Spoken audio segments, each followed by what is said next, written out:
Bismillahirrahmanirrahim. Assalamualaikum warahmatullahi wabarakatuh. Sahabat seiman, bertemu lagi di Islamipedia. Bismillahirrahmanirrahim.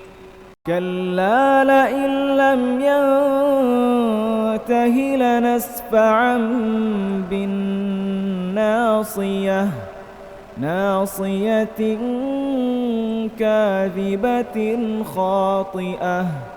Mengenai ayat ini, para ulama telah menyebutkan bahwa maknanya adalah kami akan menangkap Abu Jahal dengan ubun-ubunnya dan menyeretnya ke neraka pada hari kebangkitan. Allah Subhanahu wa Ta'ala menggambarkan ubun-ubun Abu Jahal sebagai gambaran pendusta dan durhaka. Sekarang pertanyaannya, mengapa Allah Subhanahu wa Ta'ala tidak menggambarkan bagian tubuh Abu Jahal lainnya? Apa itu pendusta dan durhaka? Ayat ini dengan jelas menunjukkan bahwa ubun-ubun yang merupakan bagian atas dahi bertanggung jawab atas sifat-sifat seperti kebenaran dan durhaka. Lantas apakah penjelasan ilmuwan tentang surah ini?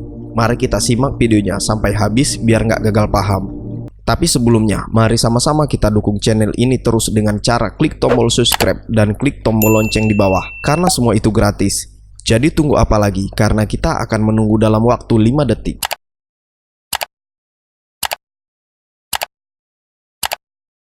Jika sudah, mari kita lanjut. For many years, they didn't know what this part of the brain did. So, these had little to do with the control of the functions of the body. Now, the frontal lobes, here in the last 50 years, we've learned that these frontal lobes are concerned with some of the highest mental functions of animals and humans. And we've done various studies which show that they are concerned with these highest levels of our thinking. Otak manusia bukan hanya satu dari tubuh manusia, tetapi juga yang paling kompleks. Otak dibagi menjadi 4 bagian utama, dikenali sebagai lobus frontal lobe, lobus occipital, lobus parietal, dan lokasi dan fungsi lobus temporal untuk mendukung respon dan tindakan tubuh manusia. Lobus frontal memiliki banyak fungsi yang sebagian besar berpusat pada pengaturan perilaku sosial. Fungsi lobus frontal melibatkan kemampuan untuk mengenali konsekuensi masa depan yang dihasilkan dari tindakan saat ini, pilihan antara tindakan baik dan buruk atau lebih baik dan terbaik, penimpaan dan penindasan terhadap tanggapan sosial yang tidak dapat diterima, dan penentuan kesempatan dan perbedaan antara peristiwa ini. Ketika seorang berbohong, sel-sel otak korteks prefrontal eksekutif perencanaan otak bekerja lebih keras daripada ketika kita mengatakan yang sebenarnya. Pembohong patologis telah terbukti memiliki lebih banyak materi kabel putih dan lebih sedikit materi abu-abu di korteks prefrontal otak mereka daripada orang lain. Studi yang dilakukan dengan EEG menunjukkan bahwa pasien dan hewan yang terpapar kerusakan hemisfer lobus frontal menderita kekurangan mental. Kerusakan pada lobus frontal mengubah perilaku alami yang terkena dalam kasus yang sama ini dapat menyebabkan perilaku kriminal dan penurunan drastis dalam standar moral. Tumor was growing inside Jerry's brain, slowly pushing against his frontal lobe, the part of the brain that affects our personality and how we act. Becky says she didn't even recognize the man she married. Do you want the Cavenders too? No, honey, thank you. Okay. Becky and Jerry Harper were on the verge of divorce after 18 years of marriage. One day, Jerry realized something wasn't right. I mean, I have never laid a hand on her, and one time I raised my hand at her, and... That was not you. No, that wasn't me. Here, what you see is this area of whiteness. Until one day when Jerry collapsed and doctors found out he had a non-cancerous brain tumor the size of a plum pressing against his frontal lobe.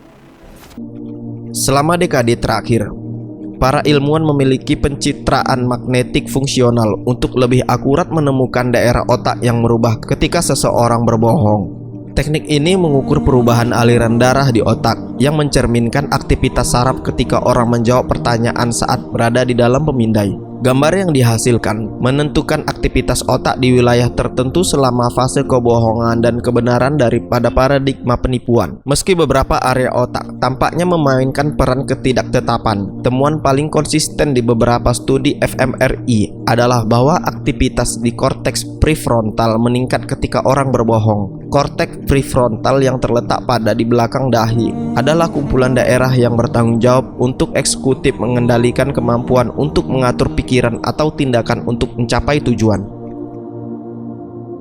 So the Quran has described the relationship between the frontal lobes of the brain and the ethical behavior of human beings. And there is a surah, it reads, "Do you see one who forbids a servant of ours, God, when he turns to pray? Do you see if he who prays follows the guidance and enjoins righteousness? Do you see if he obstructs, rejects truth, and turns away? Does he not know that God sees? Let him beware. If he desists not, we, that is God, will punish him upon his forehead, a lying, sinful forehead." And the word used in the last two verses, which means the forehead is, in this statement, we believe refers to the frontal lobes of the brain. And I was asked, how could the forehead have anything to do with sinning and with lying and so on? And I suggested that it was related to this higher function, so that the act of lying is initiated by the mental activities in the frontal lobes, and its instructions are then carried out by other parts of the brain which affect the speech organs, so that they can bring about these unlawful acts and so on. So that we believe then that sins are planned in the frontal lobes before they're carried out by the eyes, the hands, and sexual organs. Ilmuwan menyebutkan bahwa itu hanya 50 tahun yang lalu ketika kami menemukan bahwa ini adalah bagian dari tubuh yang bertanggung jawab untuk mengambil keputusan.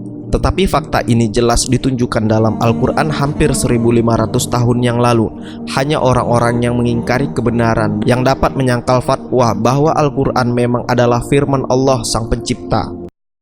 God orders Muslims to perform sujud, that is, place your foreheads on the ground, as stated in the continuance of the Quranic verses. Then let him call his associates. We will call on the angels of punishment. Then follow not him, but prostrate yourselves and draw nearer to us, that is God.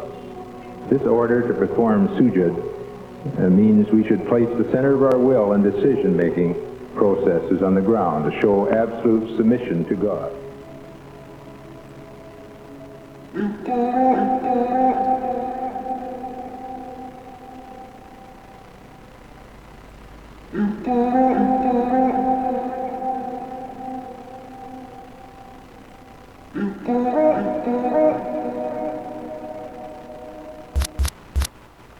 Bismillahirrahmanirrahim. Iqra' bismi rabbikal ladzi khalaq. Khalaqal insana min 'alaq. Iqra' wa rabbukal akram. Alladzi 'allama bil qalam. 'Allamal insana ma lam ya'lam. Kalla innal insana la yatgha an ra'ahu istaghna. Inna ila rabbika ruj'a.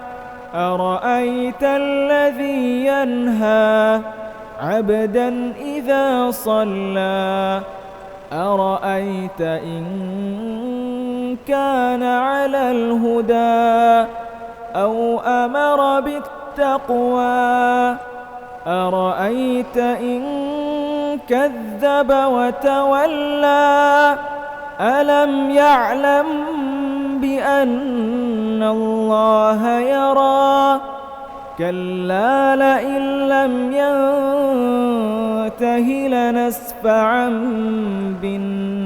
بالناصية ناصية كاذبة خاطئة فليدع ناديه سندع الزبانية كلا لا تطعه واسجد واقترب